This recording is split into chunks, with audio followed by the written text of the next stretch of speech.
Good evening, everyone. Well, Crew 11 returns to Earth. We still don't know who the medical emergency is for. Think Orbital raises a seed round. Orbital Robotics plans to build robot arms run by AI. What could possibly go wrong? The Pentagon plans to invest $1 billion in the L3 Harris rocket motor business, which should be interesting. SpaceX, meanwhile, swept another round of Space Force deals, commercial deals. And Japanese commercial firms, we find, are actually driving government policy these days. A commercial recoverable makes its first test flight in China. Watch out for them. A view of how space is becoming more and more an industrial economy. The SpaceX IPO could actually take the nicheness out of the entire sector. Axiom shows plans for their own private space station. Blackstone looks at investment perspectives for 2026. And the big topic tonight, the Q4 of 2025 Space IQ report, plus a special tribute to the late Scott Adams. From the news desk at the Center for Space Commerce and Finance, my name is Thomas Andrew Olson, and this is The Unknown Quantity.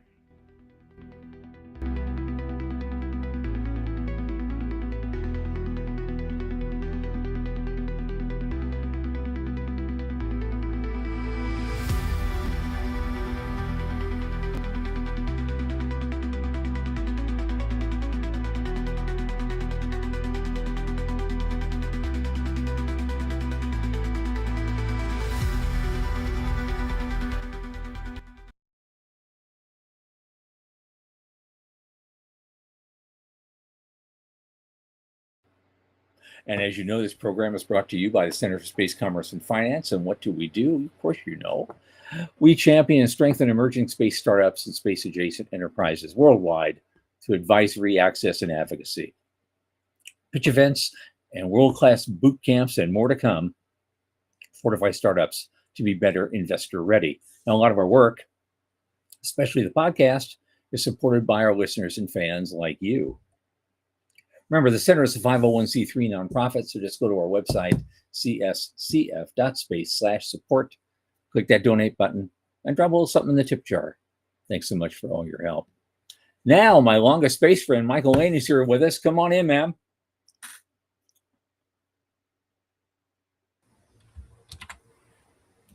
Hey, how's things? That halo is a little more over your head now. This is better. It's my pending enlightenment. I think There you go. Okay, right. I offered to close the curtain. What's that? You polishing the totem pole outside in your yard? Okay. Right. Good. I offered to close the curtain, and you're like, it doesn't make a difference. So I'm just keeping the halo because okay, that's cool. That's what it works for me. Cherubic. So how you doing otherwise? What's going on?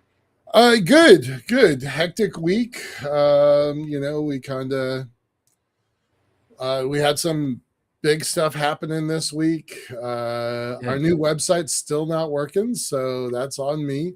But it was actually an intent, like it was an error. But then once I realized the error, I was like really happy that I made the changes and didn't post the new website. But that countdown clock is still ticking. It's been a week, and we've gotten a week's worth of work. So I'm happy about that. All right, that's cool. That's cool. Big down select for our ribbon. That's what we're working on right now. So, okay. Yeah. All right. Yeah, I spent my time the day. The last couple of days, I've been working hard on the ISDC business track. Yeah, right on. We're reaching out to a bunch of people, and a lot of good folks are coming in. I've gotten a couple of interesting applications from people I've never seen before, but they look great. Cool. And it's like, yes, Michael, I want that. I want that. I want that one. And so I've got the thing about more than a third of the way full. Technically, at half-hour intervals, we've got technically 12 slots. Oh, terrific. Okay. If we did a panel, that would be 2 slots. Yeah, right. That's how you kind of put it together. But I don't plan a panel right now unless somebody insists we do one, and we don't have to make that decision until like April. Right. And so I've invited a lot of people who've been on the panels before, but they want to do their own presentation. Come on back, people like that. And so I'm getting some interesting folks coming in. I understand some enterprising guy that building a lunar elevator might want to present. Well, I was actually about to ask that. I don't know if I'm about to throw our friend Joe Luttrell under a bus, but what I'd like to do. So quick question: what are the dates for ISDC? Okay, it's 4 through 7 Of May. June 4 through 7. June. Okay, great. June. Okay, and great. we're going to have and our track is all day Friday, June 5th. Okay, from 10 to 6. So here's what we got. I didn't talk about this last week, but we have a satellite going up, and it's supposed to go up in May. Although neither Joe nor I think it's going to go up in May. We both think it's going to go up in August. But we have a super tiny, it's called a pocket cube. So it's even smaller than a CubeSat. It's 5 by 10 by 15. Hey, Wes. Hey, Maury. It's a 5 by 15 by 10 centimeter satellite. And it's supposed to launch in May, but I think it's going to be August. And what I'd like to do is have Joe Luttrell and I duel on stage with you, right? Okay. The pair of us, where I talk about what we're doing and why string tests matter. And he talks about his rideshare capabilities and his material sciences testing. So that's how I want. That's what I want to do for ISTC. Good. Okay, we'll make that happen. Great. Okay. Now we're going to go to the news, but just before we do that, I invited you all here for a special purpose, and I hope you're prepared. I know you're all invited here not just to see the show tonight, but also to pay tribute to someone tonight whose works have inspired millions to make things, do something, or do better, whatever it is you're already doing. Scott Adams, the creator of Dilbert, who just lost his battle with prostate cancer a few days ago at the age of 68. And in honor of his life, I'd like to do something that Scott always did to begin his famous podcast, Coffee with Scott Adams, and that is called the simultaneous sip. That's why I asked you all to bring your favorite beverage. And so here we go. And it starts out with a little ditty. You're here for the simultaneous sip, okay? So all you need is a cup or a mug or a glass, a tankard, chalice, or stein, a canteen, jug, or flask, a vessel of any kind. Fill it with your favorite liquid. I like Jameson. And please join me now for the unparalleled pleasure, this dopamine hit of the day, the thing that makes everything better, the simultaneous sip. Cheers. Cheers.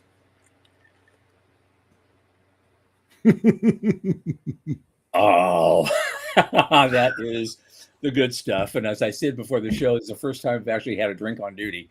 And right? So yeah. We won't do that very often. No, that's 1 in 70. 1 in 70 shows. Yep. So I think we're okay. Yeah. That's it. I wanted to say that's the sip. Rest in peace, Scott. You did good. You have nothing to worry about. So let's jump into news, man. Here's what we got. Yeah. What do we got? Well, the first thing is obviously the Crew 11 Dragon returns to Earth. And the important thing is, to me, all of it, because we've had, for a week now, we've had 20 stories a day about this in every feed. Right. And of course, now that it's come down, we got 20 stories today saying that, they're down. They're down. Back off the San Diego coast. Nothing to say what's actually happening. Yep. But now we've narrowed it down to 4 people. Zena Cardman, Mike Fink, Kamiya Yui, and the Russian cosmonaut Oleg Platonov. One of those people is not feeling very good. Right. But they still won't tell us which one it is or what they have. But I thought it felt good that they got through the reentry process and they weren't, Yeah, it didn't make anything worse. At least not that we know of. Not that we know that's of. Good. Yep. Yeah. I'd sure the hell like to know what who it was and what's going on. So one of these days, maybe by ISDC they'll decide to tell us. Somebody on LinkedIn made a really good point. We as the public demand personal private information about everybody in sports because people are making, bets and they're invested and they're psychologically connected to these people. And we expect that kind of information from those public figures. Why is it that these public figures are not allowed to share? Who's making that decision? Yeah, I respect privacy as a guy who's been an interesting point. Yes, because I know Rich Pornell on one of the feeds the other day mentioned it's probably HIPAA. Yeah, it is. Probably HIPAA regulation. Right, probably is. That doesn't stop it if you're in the Super Bowl and a contender, people want to know if you sprained your ankle, right? They want to know that stuff. So, and they find out real quick. They do, right? So, and I would also make that argument since the ISS is not a medical facility technically, right? Does HIPAA apply? And and also the idea that, look, these guys are technically public employees doing a very dangerous job, and we, the tax-paying citizens who pay them to do this and take these risks, we ought to, know what's going on. I think, but that's the Minority Report. We depend. It does not matter which president you're talking about. The public demands to know the status of the president, and we get those answers. I don't entirely feel like this privacy is completely justified. I also have some very snarky ideas because, what's the one thing that NASA would never admit is, did somebody have sex in space? They will not admit that. That's one of their taboo topics. And I got to tell you something. People have been having sex in space for quite a while now. Back to the days of the mirror, right? Especially the mirror. I won't mention any names, but there are people who know things, and you hear stories, and so there's stuff going on. Yeah. Just like drinking. People have been drinking up there. They've been taking vodka up there to orbit for years. Vodka, cigarettes, and German pornography is what I heard. These are the Russian guys. Oh, okay. And I don't know what the thing is about German pornography. It has to be German, and I don't know I don't know who cigarettes are getting. Right. But, that's been happening for years. Yeah. So our resident MD is asking, do we know the cause of return for Crew 11? As I understand it, is a virus. Well, sir, Dr. Plata, you know more about this than we do then. So if you can cite your source, we would really like to know that. And what kind of a virus, and where could they have picked it up in that, enclosed environment? Because if that guy is the only person who has it and no one else does, because the rest of the crew stayed up there. These 4 came down. A new crew's going up, very soon now, and they're not afraid that they're going to get this. Yeah. So I'd be, curious about that. Yeah. I'm confused by this, but at the end of the day, it's really nice to know that they can do a rescue if they need it. There's been questions about how fast, if we needed to get, say it was a burst appendicitis, right? They're certainly not equipped to do that work up there. Right. Can they get folks down fast enough for something like that? So more than anything, what this has done is raised a lot of questions about A, the privacy question, and B, the capabilities question. How fast can we react if we need to? Well, it might be faster in a case like that of a burst appendix. You have you send up Dr. Plata and me. Okay. I know how to do an emergency appendectomy. I learned how to do this, and but I'm not an MD, so you got to have Dr. Plata, to. What's the story? How do you know how to do an appendicitis? Because I used to work in the OR. How have I known I you for passed 25 tools and years and don't I know helped you with can do stitching. that? I did all sorts of things. My degree's in biology. I learned anatomy by working. I did 300 autopsies one year as part of that. I did Dude, that I've for a living. known you 25 years and I've never I know. heard that. There's all sorts of shit you don't know We about need me. to have more drinks. That's That's what it is. And now I'm trying to get my blues guitar licks back. So just you wait. This is all new facets of me are coming out now because I have nothing to lose anymore. All right. Let's move on. Moving on, man. Moving on. We got all night. It's a news night, so we got lots of stuff. Yeah. There's this company I barely know about it. It's called Think Orbital, and they actually raised a seed funding to advance X-ray space inspection, and it's tied to demonstrations to space domain awareness. Mm-hmm. And so, yeah, they have to. You have to register to get the rest of the article, but they. The least I know is it's for space construction when the military is looking for new ways to monitor. So I really don't know where the backing is coming from for these guys. But I thought it was just interesting to note there is a new player up there now, and that I really haven't heard of. So again, it doesn't entirely surprise me. So I don't know anything about these folks at all. But Scout Aerospace out of Washington, D.C., they got some funding to go do visual inspections. And so it kind of does make sense to use the other technology of X-rays. So I'm going to think it's in something like that, but I don't know. Nope. Yeah. Yep. Yeah. And here's something coming up. Here's something from your neck of the woods. Yep. I love Alan Boyle. I've had lots of conversations with him. I have too. He's a cool guy. But Orbital Robotics, which is in Puyallup, I got the pronunciation right. That's right. I used to live there. So they're building robotic arms that use AI. They've raised about 310 grand in funding so far.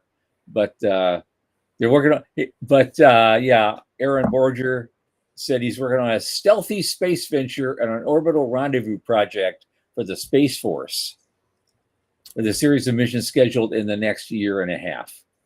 So, and they're also trying to get traction for something that would get the aging Hubble a boost.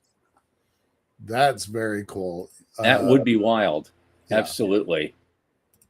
But these are a bunch of guys that are they're spin-off veterans of Blue Origin. Makes sense.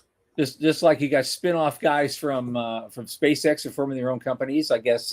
Yep. People at Blue Origin are doing the same thing. Yep, exactly. Yeah. I haven't met these folks. I keep thinking they're familiar, but I haven't run into them, despite, the community that we live in. So, I keep wondering about them. Look, Canada and the Canada arm have been this, icon in the industry for their capabilities. We don't actually have that capability in the US to build an inchworm or so I'm actually super excited that they have that they're building this capability, because I think we've been missing it, and I think there's a market for it. So kind of excited about this. Well, of course, they want to run it from AI, and they said there's always been troubles with that AI, doing anything, but they think they can do it better. So that was hence my comment. Well, what could possibly go wrong? It's being AI. Go wrong? Right? Yeah, you hear C-3PO's voice going, ah, just spinning around. For sure. Because it is that thing in space, equal and opposite reactions. So you're moving that arm out there, the spacecraft's going the other way, technically. Yeah. So how do you fix that? And I got a love affair with the Hubble, so whatever it takes to make that thing better. I don't think they talked about it in this article, but Jared Isaacman has been really interested in doing some work with the Hubble, doing a repair mission up there. So they might get some traction that way too. Well, we'll see if they can. I don't know if they can improve the original optics or not, because I think we've got at least one thing up there. No, I don't know if it's not the Webb, it's the other one. It has something like 50 times better resolution than the Hubble. Yeah. So you're not going to make that kind of improvement. No. But they did aim it at like Uranus just a little while ago. They got some of the clearest imagery of Uranus and a couple of its moons that we've ever had. Yeah. Even it surpasses even Voyager when it went by. Yeah. I'm going to reach out to these orbital folks. Sean, maybe we can get them on the show. That would be fun. That would be absolutely. So here's a fun one. We can talk a bit about this because I know L3 Harris was just going to sell 60% of its rocket motor business. Well, now apparently their biggest suitor is the Pentagon. And $1 billion in the business, and the shares, of course, are just going crazy. Sure. We are 2 weeks into 2026, and L3 Harris had a almost $1 billion deal last week, and then they have a new, different $1 billion deal this week. So pretty good to be L3 Harris these days. Yep. Yeah.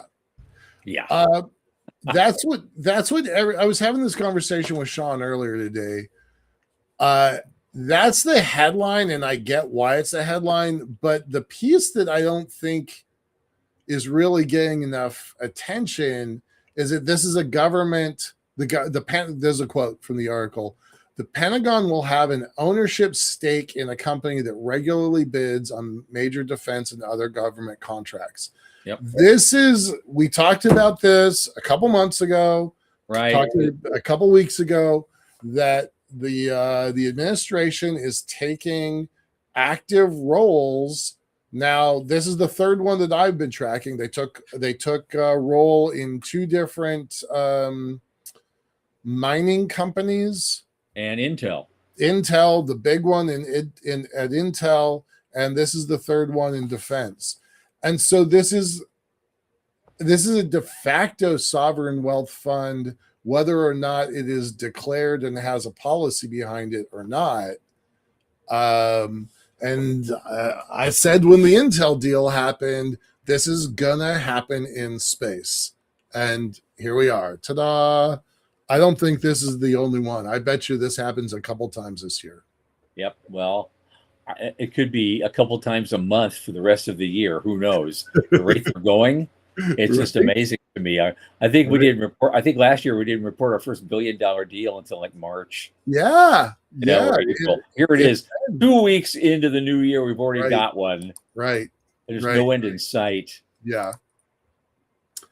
We got a $1 billion deal, and the orbital robotics people had a $300,000 deal. So that's our industry, right? And we are tracking that. We are tracking those numbers. Absolutely. I know but it's all just boosting up their own defense supplies. They're using their rocket company. They want to get Tomahawk missiles and a bunch of other stuff. They just want to, I guess they want to stabilize their supply chain, and they saw an opportunity. Especially since Department of War is going to get a big boost in its budget here soon, supposedly. We'll see if it flies. It's like, don't they have enough? They already have 15 times the budget of the next biggest defense spender in the world. It's $1 trillion defense budget, and it just keeps going up. And this is why we spend $1 trillion a year in interest on the national debt. Shit like this. Yep. $38 trillion in debt, $240 billion last quarter in interest. Yeah. Welcome to America in the 21st century. My God. What could we do with 240 billion new dollars available every quarter? Oh, yeah. Oh, every yeah. quarter to wherever, right? You want to put it in education, you want to put it into medical science, you want to put it into space and the moon, you want to put it into better tractors. I mean, just Oh, look, 27 years ago, I wanted to do Colony Fund. right, That was only 50 billion. right, Maximum. right. Oh, that's pocket change now. Come on. Yeah, We should resurrect that. Yeah. Oh, God. Yeah. All right. Without belaboring the extra money going to the Pentagon, what else we got? Let's see if we can find a happy place. Well, SpaceX sweeps another round of Space Force's commercial-like launch orders. Yep. They just got $739 million to launch 9 missions for the Space Development Agency and the National Reconnaissance Office. So are we going to just simplify and say that's another $1 billion deal? Well, it's close. It's right?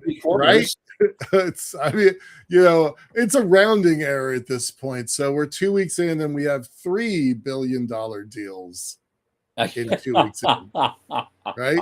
But we haven't even gotten to the IPO yet. No, nope. Yeah, we'll get there. We'll get there. Yeah.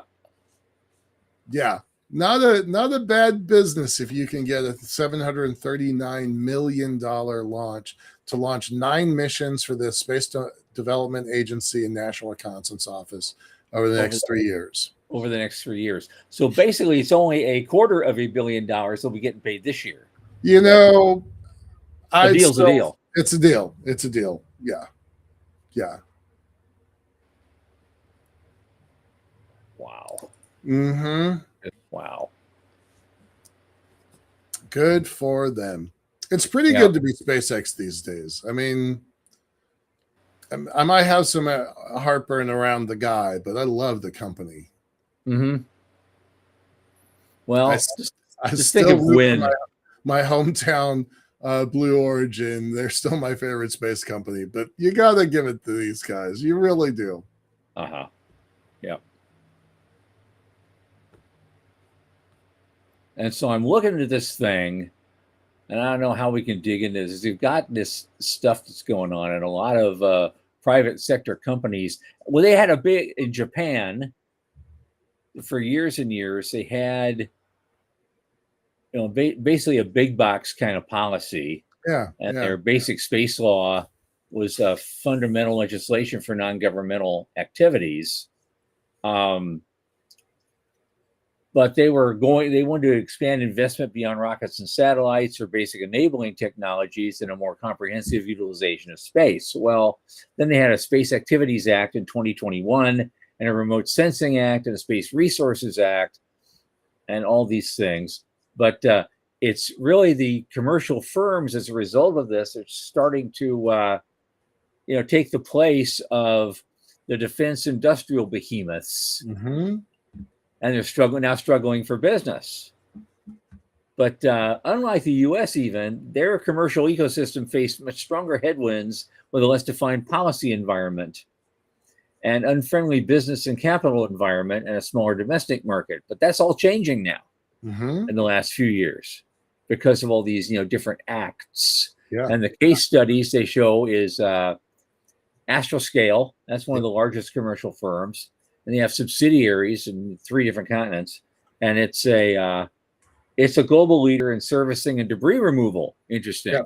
Yep. It was founded in 2013 in Singapore, but then they later headquartered in Japan by Nobu Okada. I think I met him once. I think I met him at IAC in 2024 in Italy. But 2015, 10 years ago, they have a 7.7 million Series A. And they're still just getting contracts and growing right and left. And they got and then they turned around and got a few years ago, they got a 47.5 million contract from the Ministry of Defense. Yep. That's so So now they've got a new guideline on a license to operate a spacecraft performing on-orbit servicing just 3 years ago. There's a company called Synspective that does Earth observation. I've not ever heard of Synspective. We've reported on Astroscale a few times, but Synspective I've never heard of before. Yeah. They're developing a constellation. They raised $100 million last year, so good for them, right? Yep. And so another 600 million of funding spread across among 4 companies. Of course, iSpace, we've talked about them a few times. Yep. And then something called Space BD in Japan, Leo Shachu. And so the Kibo, and they have the Kibo utilization strategy for Leo commercialization. So I guess the point of all these examples is showing that the private sector, as opposed to the industrial behemoths, is now starting to drive policy decisions. And which is interesting because I think that's starting to happen here too. For sure. Yeah. The commercial sector has been influencing and lobbying for more than 10 years. The asteroid act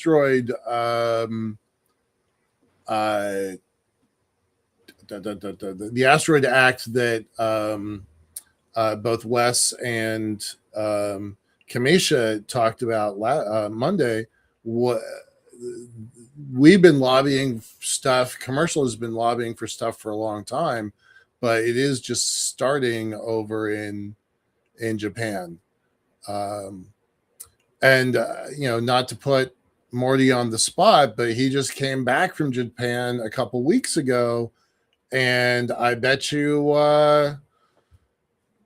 he can't. I'm not going to speak for him, but I know that he talked to several folks in Japan about the commercialization efforts of their technology. So, it's a thing. It's happening.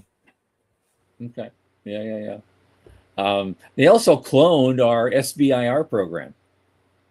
Yeah, that's a good idea. They have their own. We closed ours. Like ours is closed for the time being. There's talk about it restarting, but it's our SBIR program is super competitive, and it is good for our country to have it. So other countries should copy that. It's a good plan. Yeah, absolutely. Yeah. Absolutely. Yeah. Oh, yeah. There's no people showed up. Hi, Veronica. So I'm sorry you're late too. You missed a simultaneous sip. I think you would have liked it. Anyway, boom. There's we still have 28 minutes. We have lots of stuff we can talk about, and we're going to. So they have an emerging Japan-U.S. commercial space alliance that's now popping up. And their contract, and the Ministry of Defense contracted with Leo Labs to provide situational awareness data. And so the relationship in civil space has embraced its entire potential.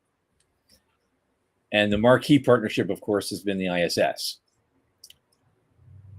So we'll see how CLD does, to keep that partnership going. But it's a great article, and by learning the lessons of Japan's many successes and challenges, policymakers across the world may learn how to cultivate an adventurous industry, an agile policy ecosystem able to serve national goals. So there you go. I thought that was worth checking out. Now, here is something. This is something, again, and this is from an obscure source, but it's absolutely under the radar. I just caught it a couple of days ago. Yeah. And now we already know that the Chinese are trying to develop reusables. They even converted a version of their legacy Long March into a reusable. How do you do that? I don't know. Yeah. But they just designed a actual spacecraft for space tourism to put on top of the reusable, and it just completed a suborbital flight test.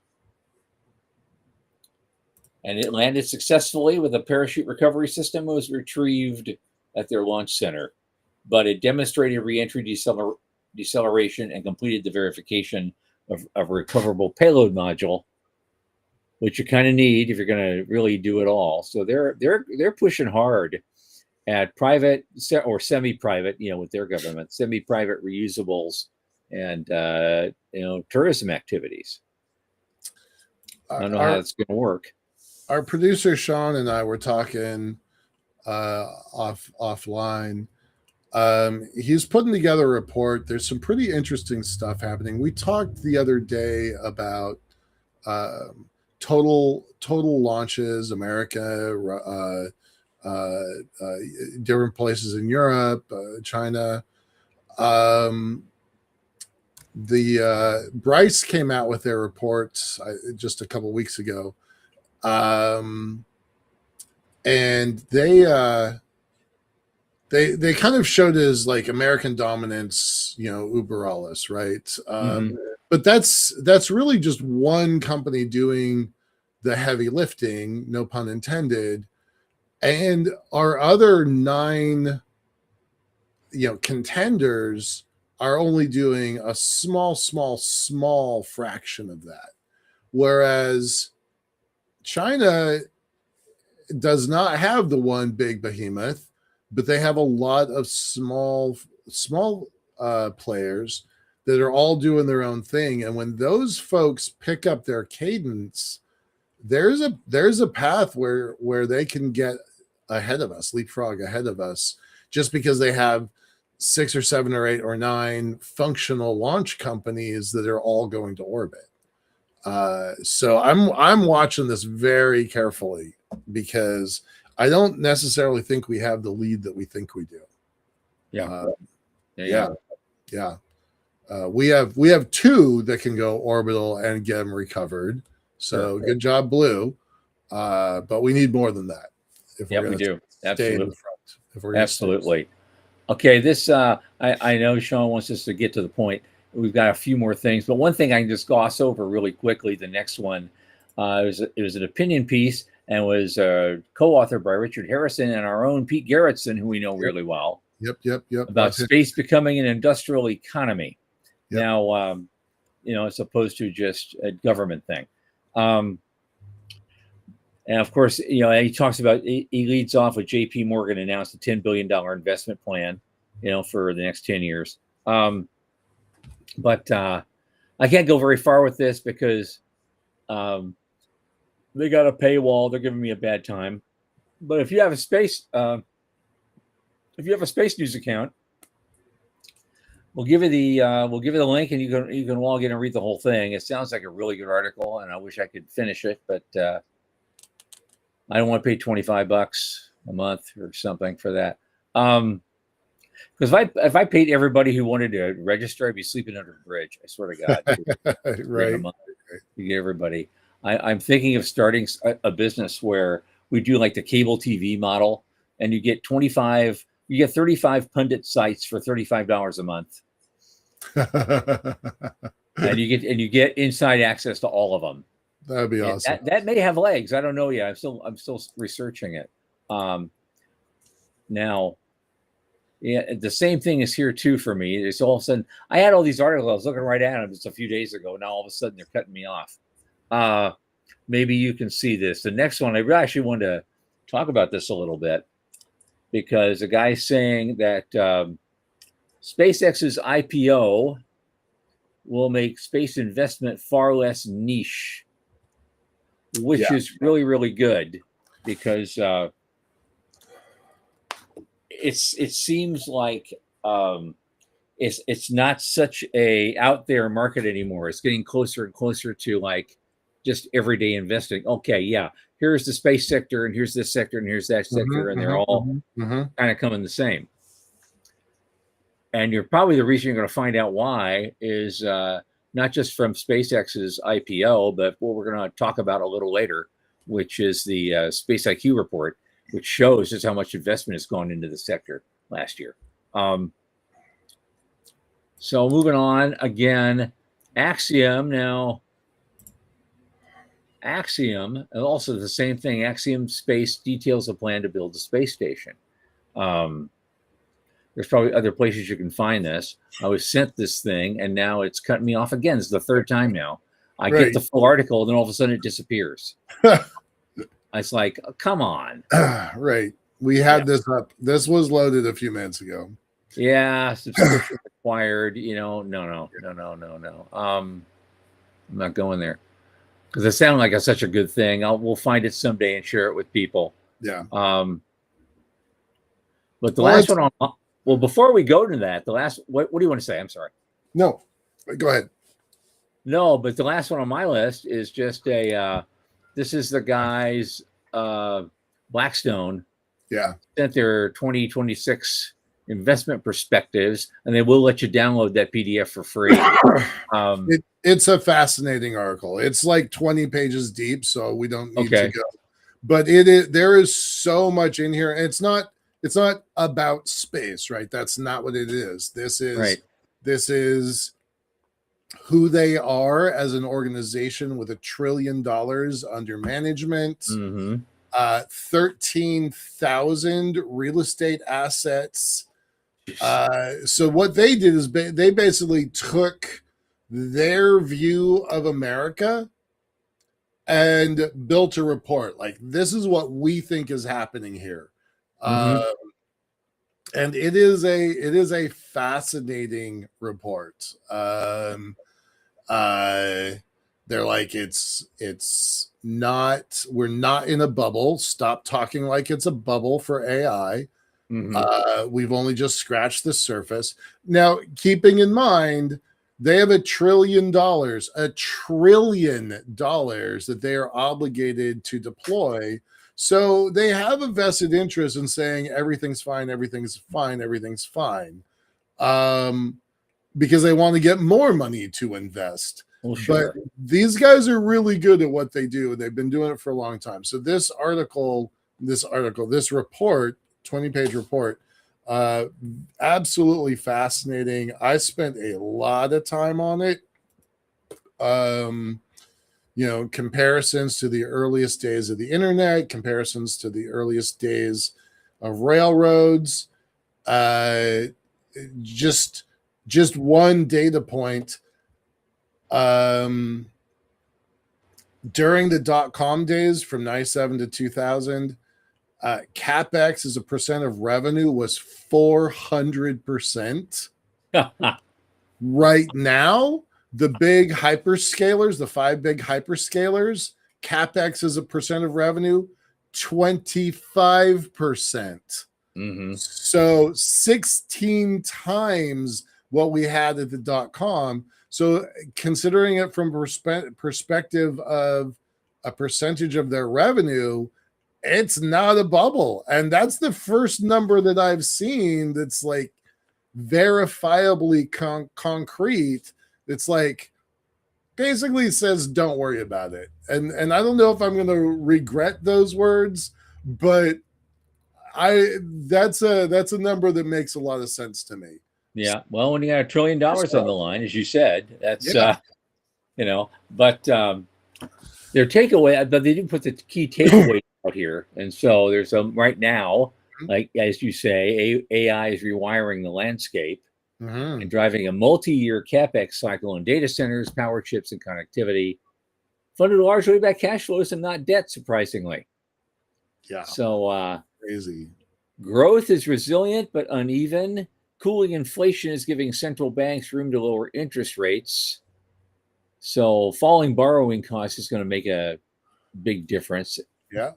Along with the pent-up demand to transact. And so we may see a lot more deal activity in every sector this year, including our own. One of the things that Blackstone, from their internal numbers, they're like, look, consumer price index, according to the government, is 2.7. Our internal numbers says it's only 2%. Right. That's 7 basis points. That 70 basis points. That makes a big difference, because if the real, actually in the world, interest inflation is that much lower, it gives you room to cut interest rates, and that makes deal flow happen, and that makes capital investment happen. I was pretty surprised by that. But again, bias. But if that keeps up, that's something huge for the current administration to crow about. Right. For the midterms. Yeah. I was pretty surprised by many things in this document. So yeah. And our sliver of space is only a tiny fraction of the US economy, but still, like, we live in that environment. So if this is shaky territory, then we're in really shaky territory. If this is in good territory, we're in good territory. So I was pretty impressed by this. Yeah. Okay, so I guess now we move on to the big deal of the day, the big topic of today. So this is an all news day. We finally got the 2025 fourth quarter Space IQ report by Space Capital. And again, it is just filled with a ton of incredible data that you just, your head starts spinning trying to absorb it all. Right. But let's take what we have left and try to unpack some of it. Yeah. It's fascinating. Where you want to start with it? Oh, that's I guess from the beginning. We do have a kind of a just before the executive summary. They have a little intro on some of the major things that they saw this last year. Mm-hmm. They said they tracked 17 billion invested across 135 rounds in Q4 alone, bringing the total to a record 55.3 billion. But I want to stop right there for just one sec. Okay. Back in 2018, I was sitting in the chief scientist of Space Force's office in Colorado Springs, and I told him point blank, there's going to be a point when there is more money from the private sector than there is in the whole of the Space Force budget. And he was like, no way, impossible. And I sent him Space Capital's report. And I'm like, this is where we are. So here's where we are now. We are now double all of Space Force's budget. Mm-hmm. We are like the private capital for the space sector is double Space Force's budget. It's double NASA's budget almost. Yeah, that's a hell of a lot of money. I never imagined it. Did you? No, but I see a parallel. Yeah. Again, from my 31 years in IT, I go back to the parallel of way back in the 90s. Apple was in a very bad position. And guys like Michael Dell said they should have shut it down to give the money back to the investors. And Steve Jobs used to do that. Right. 20 years later, roughly, a little more, today, close to today, Apple's market cap was $1 billion higher than Microsoft's and more than double that of Dell. Mm-hmm. Mm-hmm. It's all in how you pivot and how you build new things and reinvent yourself. Yeah. And so this industry went through that tough time that we lived through when there was just a trickle of money coming in and way too many people, many of whom were idiots, sadly, were looking to grab onto what little trickle was there. Yeah. Now it's the opposite, just boatloads of money coming into the industry, and we have to watch out for folks who want to tap into that. Yeah. And so but the one thing never changes. You have to have the same sense of discernment now as you did then. Right. But it's absolutely great. So let's start looking at this, because the thing is, they said, and I love this. We've always had a bad signal to noise ratio for many, many years, but there's been a structural shift this last year. There's a bifurcation between tourist capital and industrial maturity, and they refer to it as a flight to quality. And so a lot of venture-backed debuts struggled to hold their opening prizes, but those who didn't had a great story to tell. And their conclusion was the easy money is gone. But it's replaced by high conviction capital. flowing into companies that are actually solving hard problems. Right. And the beauty of that is, and the three critical developments underscore that, it's no longer a single player game. Blue Origin's in the game now. Right. The old guard is consolidating. I love that. Let's read in that a little bit. Yes, in Europe, the announcement of Project Bromo, for Bromo Seltzer, maybe, I don't know, an initiative to combine the space businesses of Airbus, Thalassolinia, and Leonardo. It's a tacit admission of defeat for the legacy business model. Yeah. They can't compete with agile, vertically integrated commercial players using a cost-plus infrastructure. And that's the final signal that the future belongs to the commercial sector, not the state-backed integrators of the past. We win. It took us a while, but we won. Yep. Yeah, I love that. And of course, investment in applications hit $30.2 billion this year.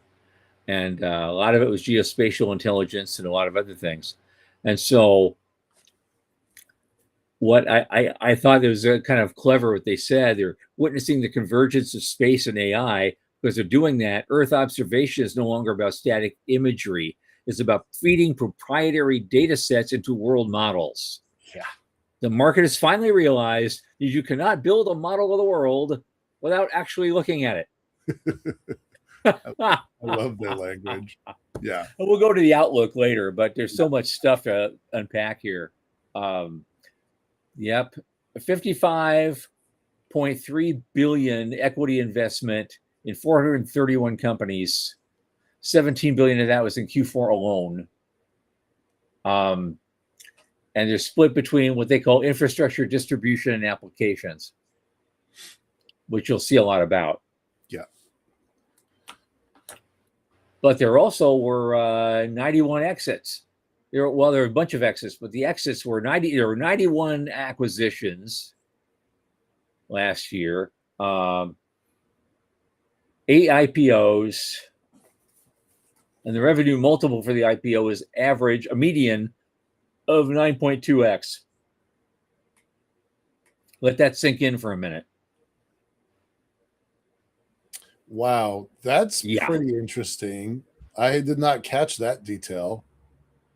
Yeah, I just did myself. So there you go. Huh. But the biggest winners in terms of market value, were of course SpaceX in infrastructure, Sandbox AQ, I've never heard of, from 5 in distribution, and of course in applications it was Waymo.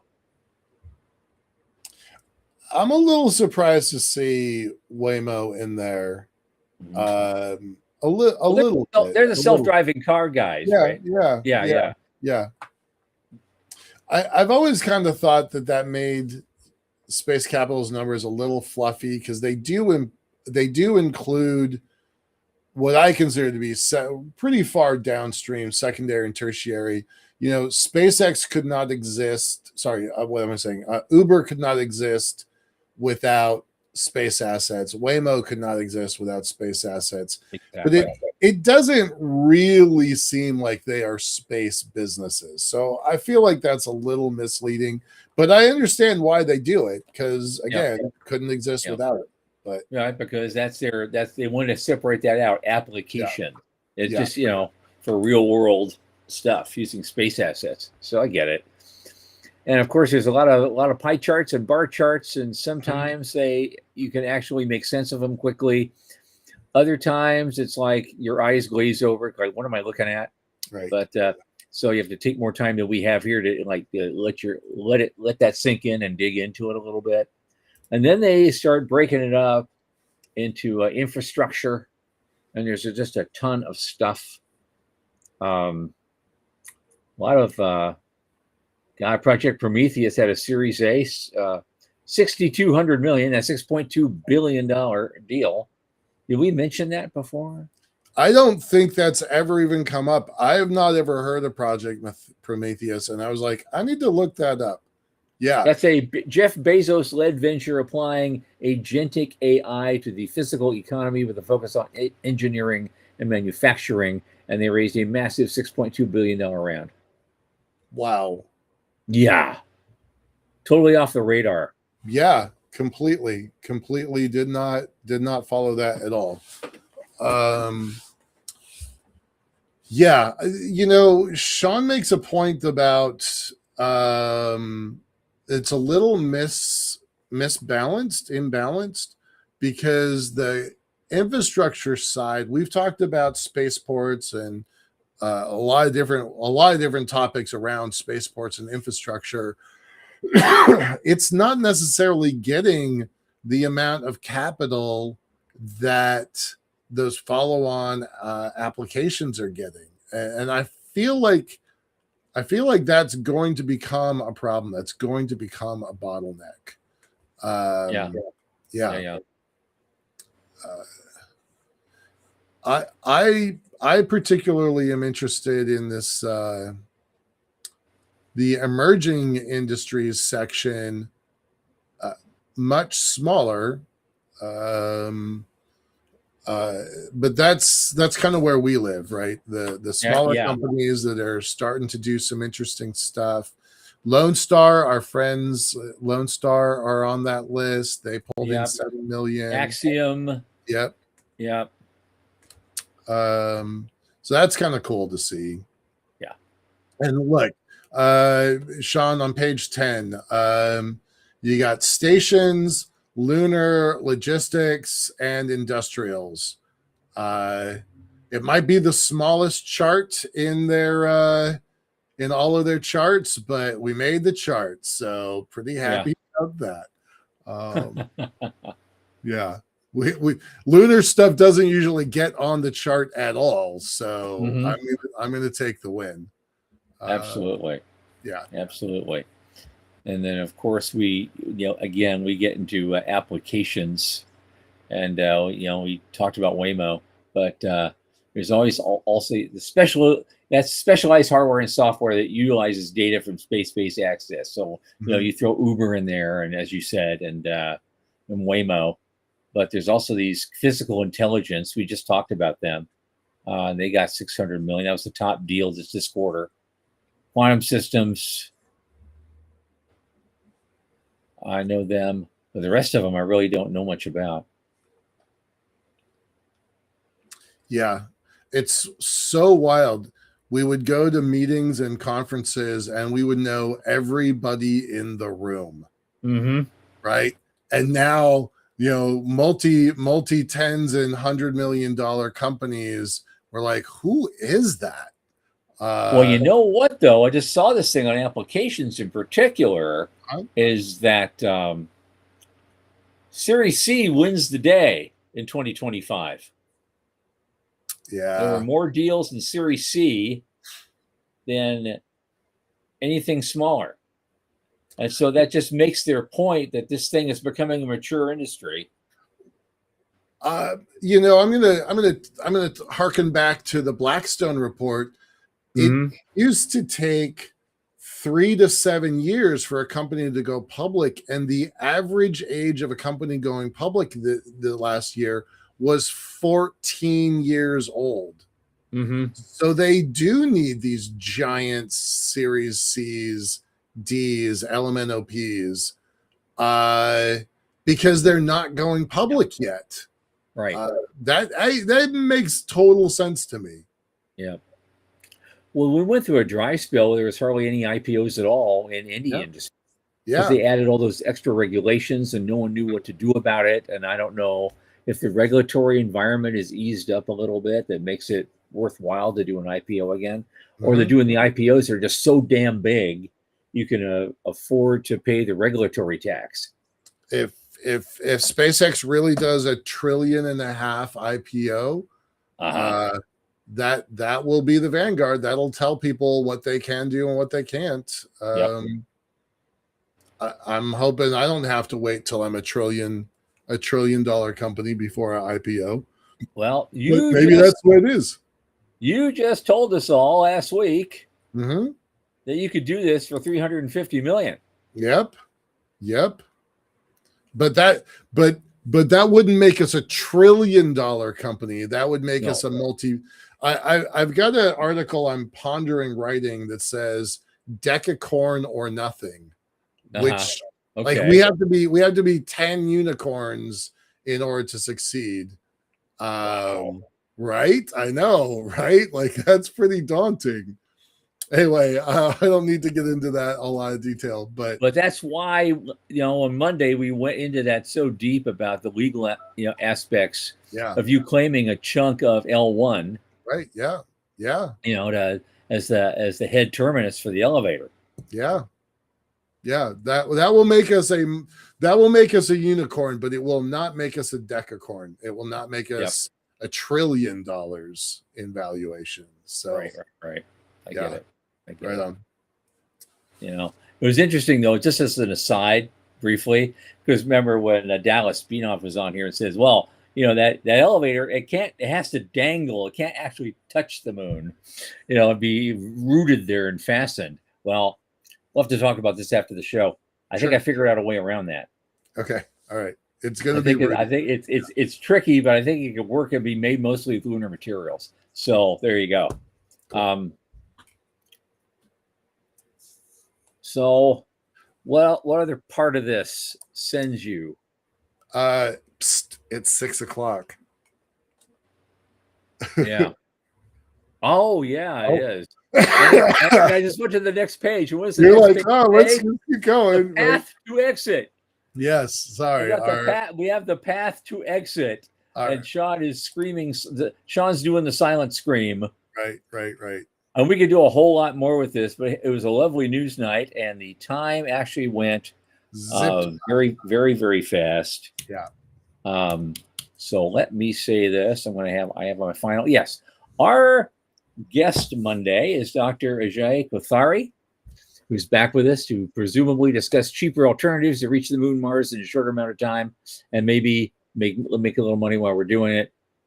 And so actually for this one, I mentioned that if anyone tonight within reach of my voice, or even after the fact, on Apple or Spotify, if you anyway have a direct line to Jared Isaacman, please send him an invite to this particular show, because I think he should hear this. I love As always, 8 p.m. Eastern, from the news desk at the Center for Space Commerce and Finance for Michael Lane and Sean Key, I remain Thomas Andrew Olson. Keep watching the skies.